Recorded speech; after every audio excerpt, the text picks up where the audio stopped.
na lição de número 8, amém? E a leitura que nós iremos fazer se encontra em Efésios capítulo 6, verso 12. A lição do manual, a lição 8, e o texto que nós iremos ler é em Efésios capítulo 6, verso de número 12. Amém? Quantos que podem glorificar a Deus? Aleluia, Jesus, glória a Deus.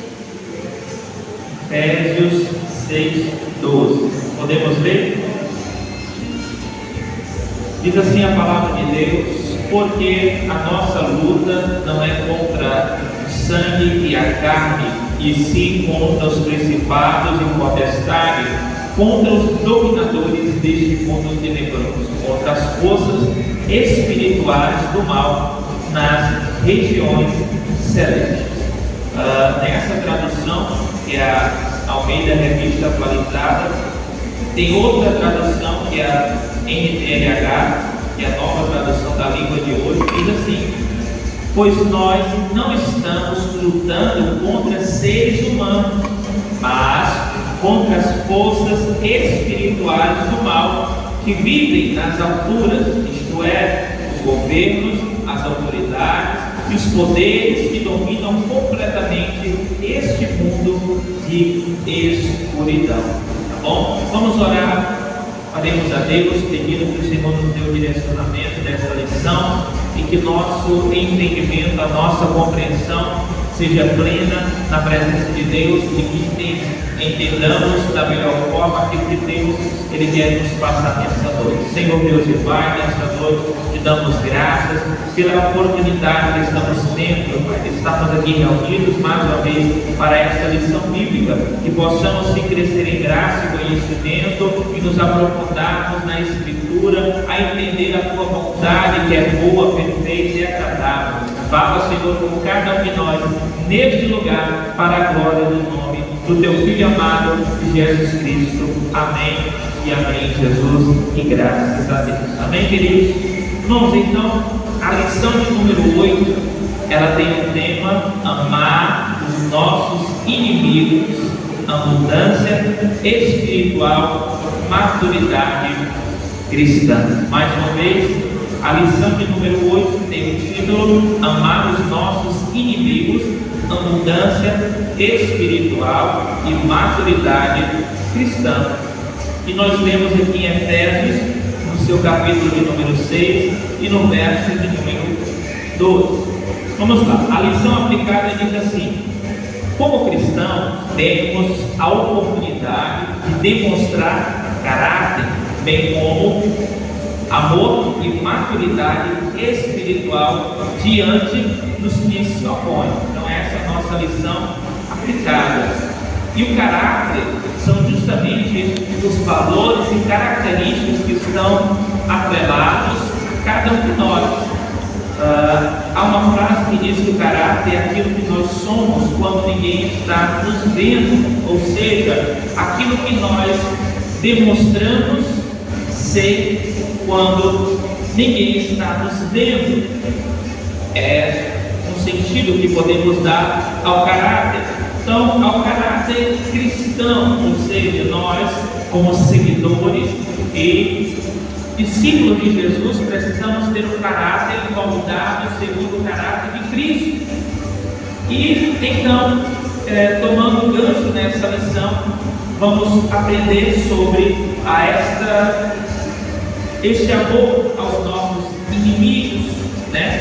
Para que haja em nossa vida essa maturidade espiritual, certo? Então a introdução diz assim: nessa lição estudaremos sobre o testemunho cristão diante dos inimigos. Antes de começarmos nossos estudos, é bom lembrar que o verdadeiro cristão não deve ser inimigo de ninguém, mas infelizmente há pessoas que se fazem inimigas nossas. Jesus disse ao seu discípulo que seriam odiados por causa de seu nome. Portanto, vamos aprender como proceder diante de tal oposição, concedendo bom testemunho como sal da terra e luz do mundo.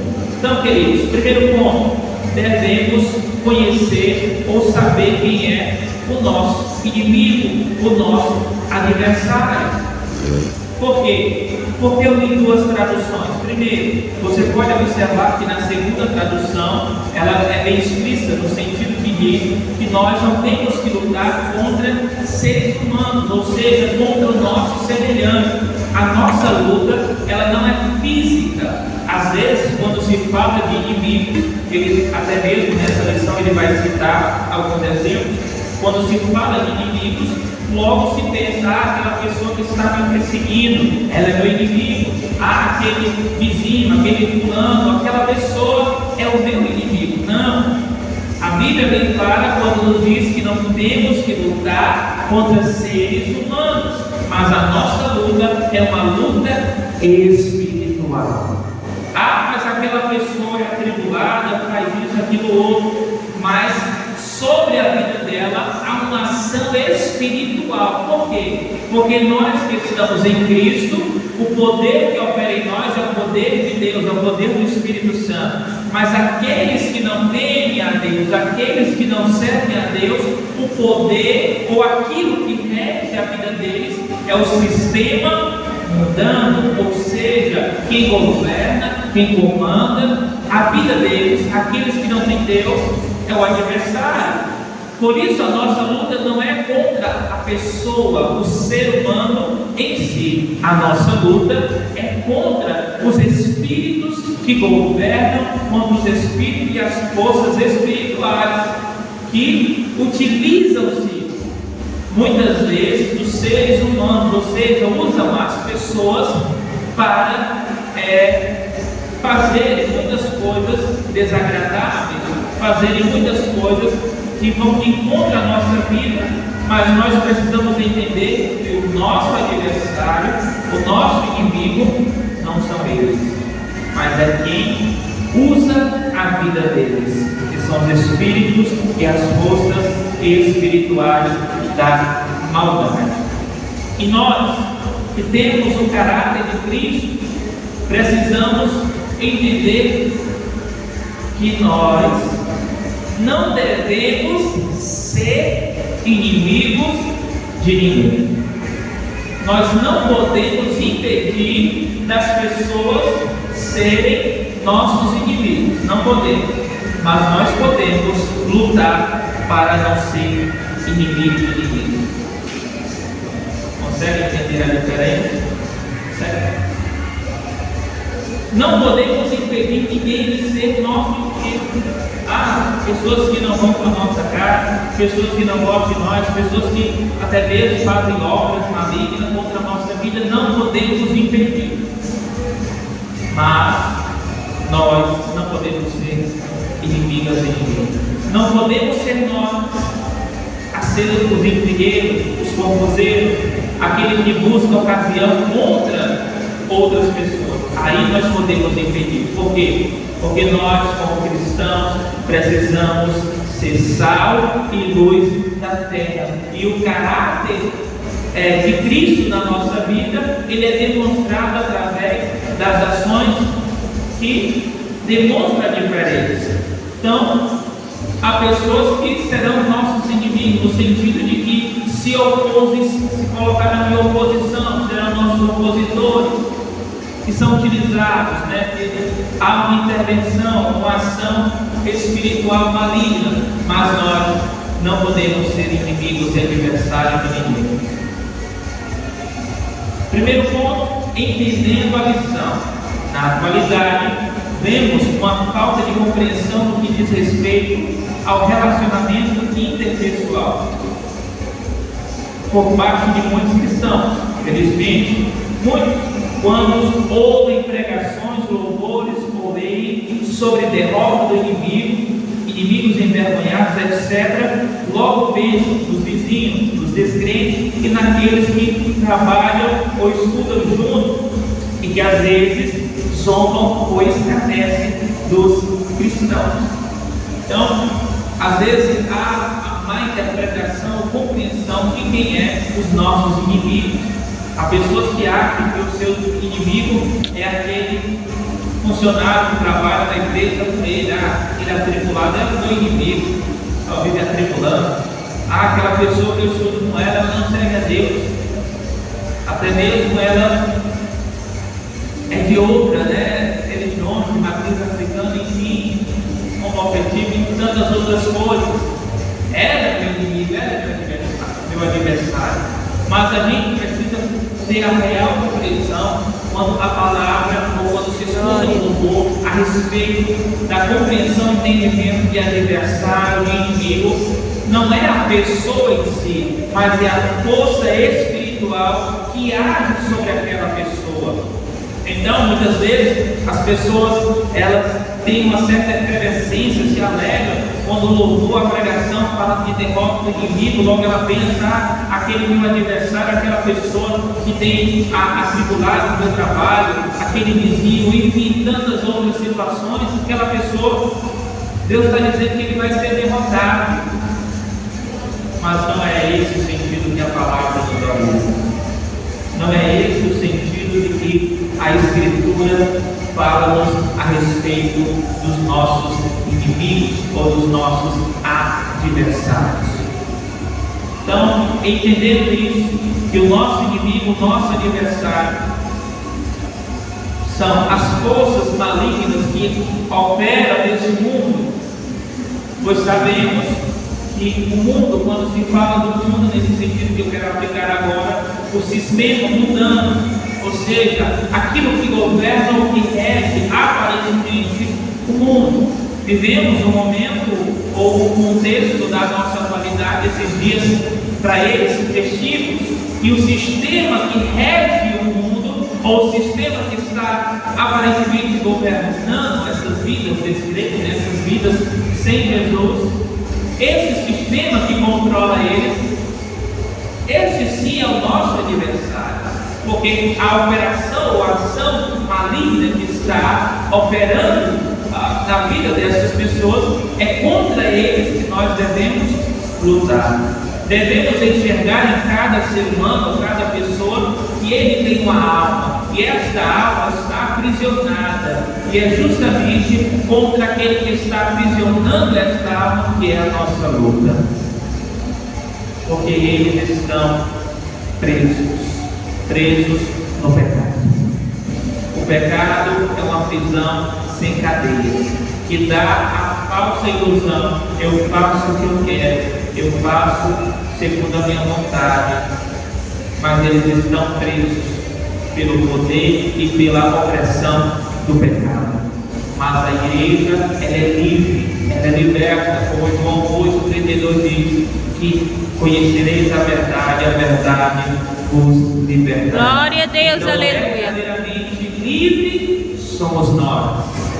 Glória a Deus. Livres e libertos somos nós, porque aquilo que opera em nós não é o sistema corrupto do mundo, não é a ação maligna, maléfica deste mundo, não. O que comanda, o que governa é a ação do Espírito Santo de Deus. Glória a Deus. Do Espírito Santo.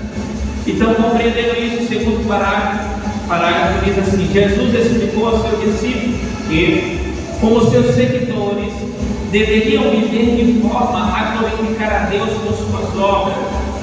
Mateus 5,20 diz assim: se a vossa justiça não exceder a dos escribas e fariseus, de modo nenhum entrarei no reino do céu.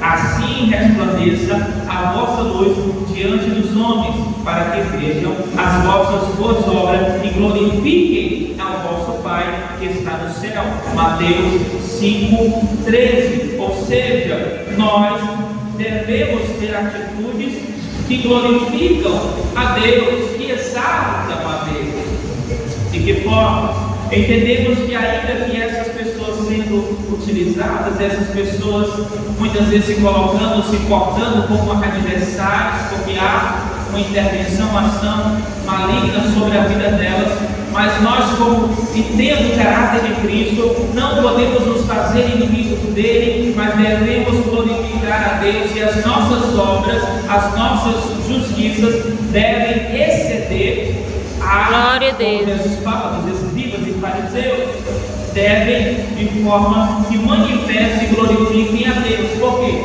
Porque se nós, como igreja, nos portarmos assim como aqueles que nos perseguem, assim como aqueles que nos maldizem, se nós portarmos de forma que as pessoas que nos perseguem ou falam mal de nós não seremos diferentes deles.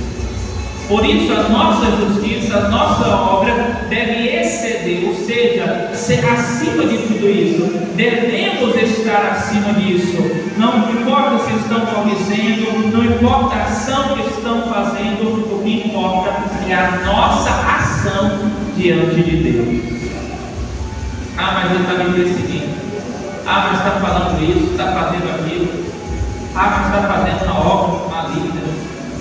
Mas as nossas obras, atitudes, devem glorificar a Deus. Glória a Deus. Devem exceder. Não é porque tem alguém falando mal que você também vai falar mal. Não é porque tem alguém lutando contra a sua vida e querendo ver o seu mal que você também vai dizer: eu quero ver aquela pessoa mal dela. Não. Assim, o caráter de Deus, o caráter de Cristo não está formado em nós. Assim, Cristo ele não foi gerado em nós. Mas quando Cristo é gerado em nós, o caráter de Deus em nossa vida, as nossas obras excederão a toda atribuição ou essas atitudes. Terceiro parágrafo, Jesus diz: ouviste que foi dito: amarás o teu próximo e aborrece o teu inimigo. Verso 43, reiterou Jesus sobre o assunto e disse: eu, porém, vos digo, amai a vossos inimigos. Amai aos vossos inimigos, bendizei os que vos maldizem, fazei bem ao que vos odeiam e orai pelos que vos maltratam e perseguem, para que sejais filho do vosso Pai que está no céu. Mateus 5, 44 e 45. Queridos, uma das realidades do Evangelho, quando Jesus fala que devemos amar os nossos inimigos, bendizer os que nos maldizem, fazer o bem ao que nos odeia e orar pelos que nos maltratam e perseguem. A pergunta é: isso é fácil? É fácil dizer Deus te abençoe e a pessoa jogando a pedra em você? É fácil estender a mão e ajudar aquela pessoa que em outra oportunidade, se te visse naquela situação, não estenderia a mão, mas pelo contrário, te lançaria para mais fundo ainda. Por isso, ter Cristo gerado em nós, o Evangelho de Deus é evidenciado em nossa vida, não é? Glória a Deus. Porque amar os nossos inimigos. Glória a Deus, aleluia. Às vezes é difícil amar quem nos ama. Às vezes é difícil olhar para aquele que está ao nosso lado, que nos faz bem, mas por qualquer coisa a gente já se aborrece, quanto mais aqueles que nos odeiam. Quanto mais aqueles que procuram a nossa morte. Como esse dia minha esposa mesmo disse, né? Que aconteceu esse caso na Nigéria, perseguição da igreja. 3 pessoas foram mortas. Alcançada, imagina ele. Aí nós temos que olhar para o indivíduo, os indivíduos que fizeram isso, orar por ele, para que Deus salve, para que Deus abençoe, para que Deus transforme. E olhar e ver que ele matou nossos irmãos e dizer: Deus, a vontade do ser humano é contrária, de que aconteça com você a mesma coisa. Mas o Evangelho nos ensina o que? Orar por ele. Ajuda-nos, Senhor, em nome de Jesus. Orar por aquele que nos maltrata e nos persegue. Glória a Deus, aleluia. Abençoar aquele que nos odeia. Meu Deus, ajuda-nos. O Evangelho ser gerado em nós nos faz vivenciar isso. Mas se Cristo não for gerado em nós, Não tem como nós amar os nossos inimigos. Não tem como abençoar quem nos Glória a odeia. Não Deus. tem como fazer bem àquele que nos odeia, muito menos orar para aqueles que nos maltratam. Mas quando Cristo ele é gerado em nós, quando temos um caráter mudado, então nós vamos conseguir, irmãos, amar os nossos inimigos. Glória Vamos a Deus. abençoar aqueles que estão nos amaldiçoando. Vamos fazer o bem àquele que nos odeia e vamos orar por aqueles que estão nos perseguindo, para que Deus salve, para que Deus transforme, para que Deus mude a vida deles, para que, assim como Deus também nos salvou da perdição, que Deus resgate também a vida deles da perdição e do pecado. Assim como Deus teve misericórdia de nós, também oramos para que Deus tenha misericórdia da vida deles. Por quê? Para que nós sejamos filhos do nosso Pai, ou seja, do nosso Pai Celestial. Glória a Deus. Ter isso em nossa vida, amado. Os inimigos. Fala bem dos que nos amaldiçoam. E um exemplo que nós temos, que a Bíblia nos dá, que é o ponto 2 dessa lição, é o exemplo de Daniel, no seu capítulo 6, a partir do verso 1 ao 5. Temos Daniel como exemplo, homem de oração, que o seu testemunho, aqueles que perseguiam a Daniel. Porém, Daniel estava em uma alta posição diante do rei, mas em nenhum momento Daniel procurou ocasião contra os seus adversários. Glória a Deus. Daniel era o segundo na linhagem, podemos assim dizer, na sucessão, porque o rei colocou ele sobre os 3 principais pretendentes. Então, depois do rei, era Daniel. Ele tinha a autoridade de chegar para o rei e dizer: ó, tem umas pessoas aí que estão me perseguindo, que estão tramando contra a minha vida, rei, e como o senhor sabe, eu sou a sua segunda pessoa, eu quero que o Senhor dê cabo dessas vidas, quero que o Senhor faça alguma coisa. Não. Quando eles tramaram contra a vida de Daniel, ele se ergueu e foi orar. Glória a Deus. Ele não foi procurar ocasião. Ele não foi procurar com quem fazer um novo edito contra aqueles que perseguiam a ele. Olhemos para o exemplo de Daniel, que ele tinha o poder. Ele tinha um poder de autoridade, constituído por Dário. Mas ele não usou esse poder, essa autoridade para o mal. Ele usou a oração. Glória a Deus. Ele recorreu a Deus. Glória a Deus. Porque, assim como a Bíblia diz que não temos que lutar contra a carne imunda, porque a nossa luta é espiritual. E luta espiritual só vence com ferramentas espirituais. Não adianta olhar para o ser humano que está te perseguindo e ir com seu braço contra ela, porque não vai adiantar. O espírito que está usando, ou a potestade que rege esse mundo, que está aí nesse mundo usando essas pessoas, ele não vai sair na força do nosso braço. Mas se a igreja orar, se nós dobrarmos o nosso joelho, se nós orarmos e clamarmos a Deus, buscarmos a face do Senhor, nos consagrarmos, nos dedicarmos a Deus, toda ação maléfica ela sairá. Por quê? Porque estamos usando ferramentas espirituais. Glória a Deus. Mas se a gente for olhar para aquela pessoa que está nos perseguindo, para aquele ser humano que deu lugar a Satanás, e querer disputar com ele ou com ela, a força não vai dar. Por quê? Porque a luta é espiritual. Daniel não usou o seu poderio humano, a sua autoridade diante do rei, mas ele foi orar, nos deixando exemplo que mesmo contra aqueles que estão nos perseguindo, devemos orar por eles. Devemos orar. Glória a Deus. Ele não foi tentar revogar o edito do rei. Ele não foi lá contra aquelas pessoas que estavam procurando a sua morte. Ele não foi fazer nada disso. Ele foi buscar a Deus, ele foi orar. Glória a Deus. Por isso ele é um exemplo a ser seguido. É um exemplo a ser seguido. Quando nos perseguirem, vamos entregar a Deus. Como diz o louvor 577 da harpa. Quando nós entregarmos tudo no altar, Glória a quando nós Deus. entregarmos tudo a Deus, então as coisas elas vão começar a funcionar de forma diferente. Glória a Deus. Quando nós entregarmos, dizemos, Senhor, aquela pessoa está me perseguindo, mas a vingança pertence a Deus. O mal que ela está procurando, o mal que ela está tramando, aquilo que ela está fazendo, é entregar a Deus e deixar que Deus faça a vontade dele. Não é orar e dizer, Deus faz a tua vontade, mas eu quero que sofrer ela, faça isso. Aí não vai dar. É melhor entregar e dizer, Deus a tua vontade. Glória a Porque Deus. Deus sabe como agir, Deus sabe como trabalhar. Se Ele quiser abater, Ele abate. Porque Ele é que abate, Ele que exalta, Ele que dá a vida, Ele que tira a vida.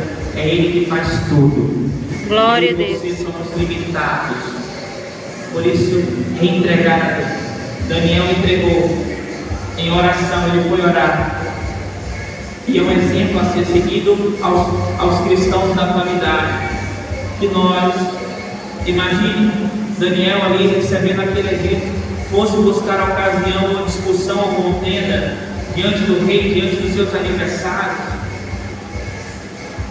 O testemunho que ficaria é: Daniel era de oração, agora Daniel é um homem que busca contenda e briga. Mas Daniel permaneceu com seu exemplo, sendo considerado um homem de oração. Glória a Porque Deus. ele não se deixou levar pela oposição, ele não se deixou levar por aquele momento que estavam perseguindo ele.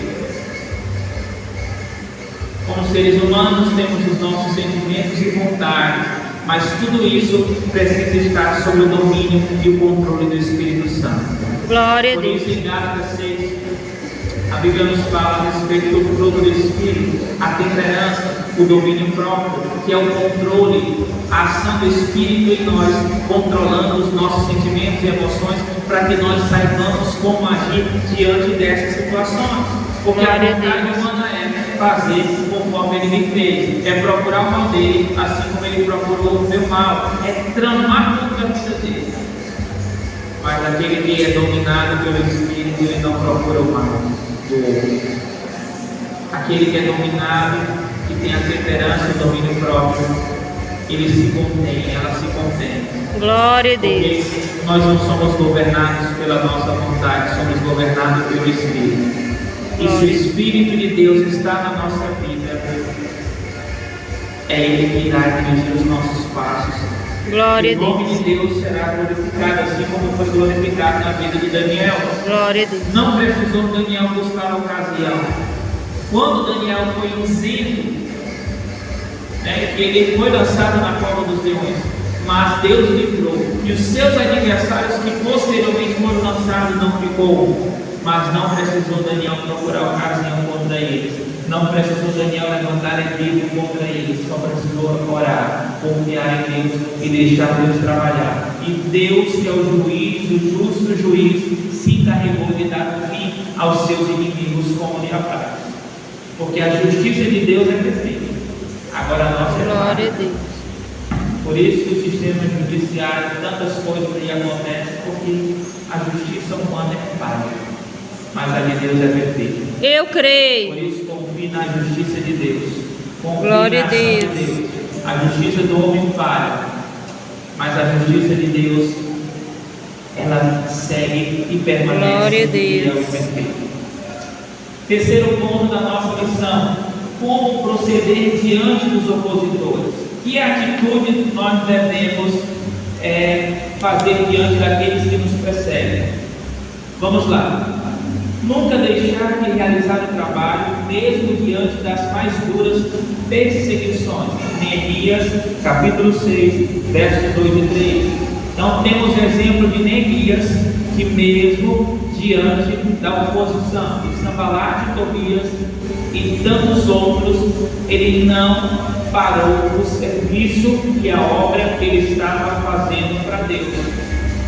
Tem pessoas que dizem: não, você não perseguir, não vou mais para a igreja não, porque depois que eu aceitei Jesus, depois que eu estou com esse Jesus, é tanta perseguição, vou parar, vou entregar, vou desistir.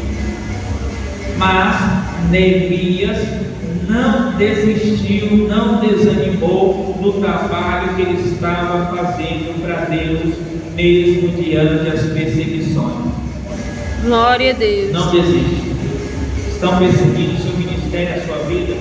Não desista, continue fazendo a obra de Deus, continue trabalhando para Deus, continue fazendo aquilo que Deus te chamou para fazer. Segundo ponto, como proceder? Manter-se fiel a Deus e a sua palavra, mesmo quando nossa vida estiver em perigo. Daniel 3, que é a ocasião que nos fala dos 3 jovens, Ananias, Azarias e Misael, que permaneceram fiéis à palavra de Deus, mesmo correndo risco de morte, mas não desistiram. Qual atitude nós devemos ter diante dos nossos opositores? Manter-se fiel à palavra de Deus. Glória a Deus. Porque muitas vezes, nesses países de perseguição ao cristianismo, eles ainda dão uma chance, uma oportunidade, dizendo: nega esse teu Jesus, nega essa tua religião e você vive.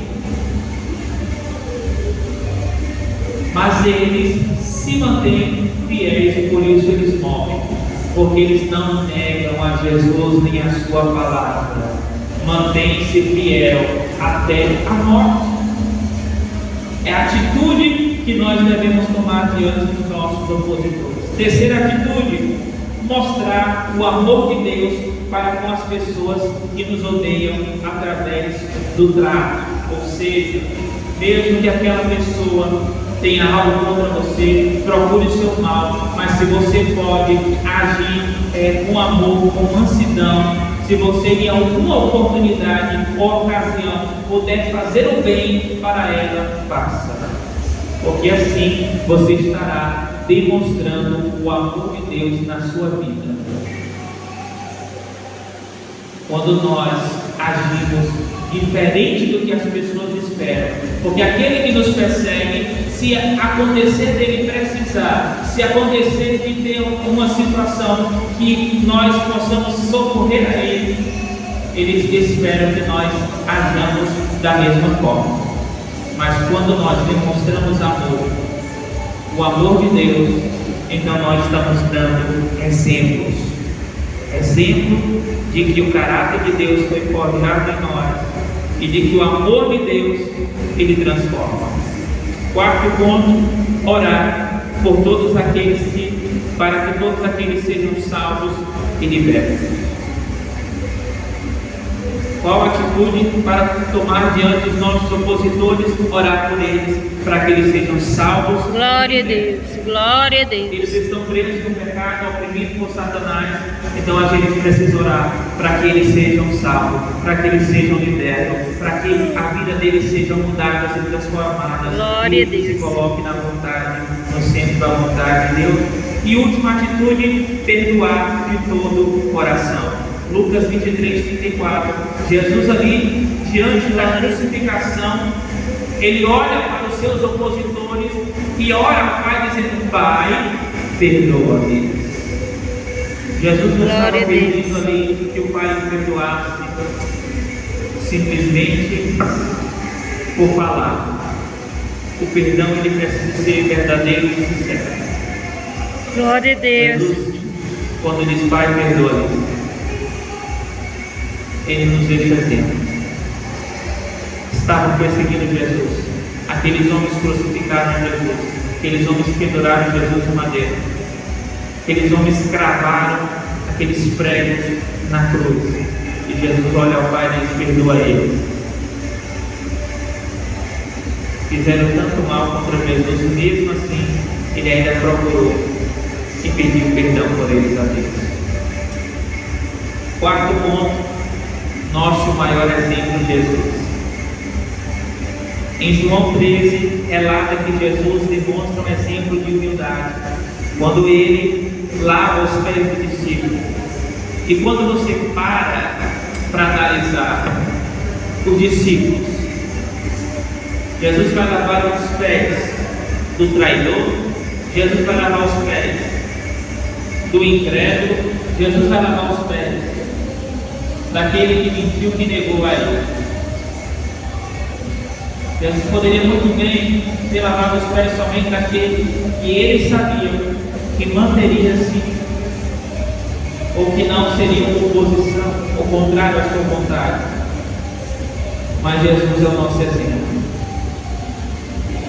Ele lavou os pés de Judas que o traiu. Ele lavou os pés de Pedro. Pedro negou Jesus 3 vezes. Ele lavou os pés de Tomé. Tomé é o incrédulo, e mesmo depois de Jesus ressuscitar, olhar para Jesus, ver Jesus, vai dizendo: não, mas não acreditando, tem que tocar nele. Ele lavou os pés do incrédulo. Ele lavou os pés do traidor. Jesus é o nosso maior exemplo. Glória a Deus. Olhemos para Jesus, o seu exemplo de humildade, a ponto de lavar os pés daquele que iria trair, daquele que iria negar, daquele que seria incrédulo, a ponto de não acreditar em Cristo. Mas ele lavou os pés. Segundo ponto, o perdão dado aos carrascos que o espancaram. Como eu já citei em Lucas 23:34. Diante ali da crucificação, Jesus olhou para aqueles que estavam ali, que haviam xingado ele, que haviam maltratado, mas ele não usou palavras de xingamento, de maldição, ou pediu ao Pai que destruísse. O que ele pede? Perdão. Jesus é Deus. Ele tinha o poder de dizer: Pai, mata tudinho, mata todo mundo que está aqui, mata esses carrascos. Mas ele pediu perdão. Qual é o exemplo que nós temos que ter diante daquele que nos persegue? Orar por eles a Deus, pedir que Deus tenha misericórdia, não pedir que Deus tome e tenha vingança, que Deus mate, porque isso não é exemplo daqueles que têm o caráter de Cristo. Mas aqueles que têm Jesus no seu coração oram para que Deus faça segundo a sua vontade, ora para que Deus transforme vidas, para que Deus seja glorificado. Glória a Deus. Porque pedir a morte do outro, ele não vai ser glorificado em nada. Pedir o mal do outro, Deus não vai ser glorificado em nada. Mas pedir para que Deus salve, quando ela se transformar, quando ele for um crente, ele vai testificar da obra de Deus na vida dele e daqueles que demonstraram ser verdadeiramente mudados pela ação do Espírito. Para concluirmos, não é fácil viver uma vida íntegra diante dos nossos inimigos, mas esta é a prova verdadeira da abundância espiritual e maturidade cristã. Jesus disse que devemos nos exultar e alegrar diante das perseguições, pois os profetas enfrentaram coisas semelhantes e foram vitoriosos, dando testemunho da fé em Deus. Que o Espírito de Deus nos ajude a sermos também irrepreensíveis desta forma. Amém? Amém, Jesus. Queridos, para encerrar, vamos aqui às 5 perguntas, bem rápido. Primeira pergunta: como as pessoas conhecem que somos discípulos de Cristo? Como as pessoas conseguem identificar em nós que somos discípulos de Cristo? Através do testemunho, Do caráter, do amor, do amor demonstrado, né? do amor ao próximo. Caráter. Segunda pergunta: qual foi o personagem bíblico estudado nessa lição que se mostrou fiel a Deus, sem vício e sem culpa alguma? Glória a Deus. Daniel. Terceira: qual foi o conselho que Jesus deu em Mateus 5,44 para com os nossos inimigos? Não é, irmão? Quase lá, quase isso. Amar os vossos inimigos e orai pelos que vos perseguem. O conselho de Jesus. Ele nos aconselhou a gente amar o inimigo e orar por ele. Quarta pergunta: em Lucas 9,54, quais eram o nome dos 2 discípulos que queriam orar pedindo fogo de destruição para os samaritanos? Tiago e João. Quinta pergunta e última: o que Jesus disse na cruz quando era castigado pelos carrascos? Perdoa. Ele orou ao Pai pedindo para que nos perdoasse.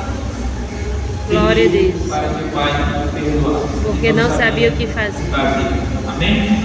Então encerramos aqui. Semana que vem, aula de número 9, trajes da essência dentro e fora da casa de Deus. Tá bom? Nós vamos orar. Você que trouxe a sua oferta.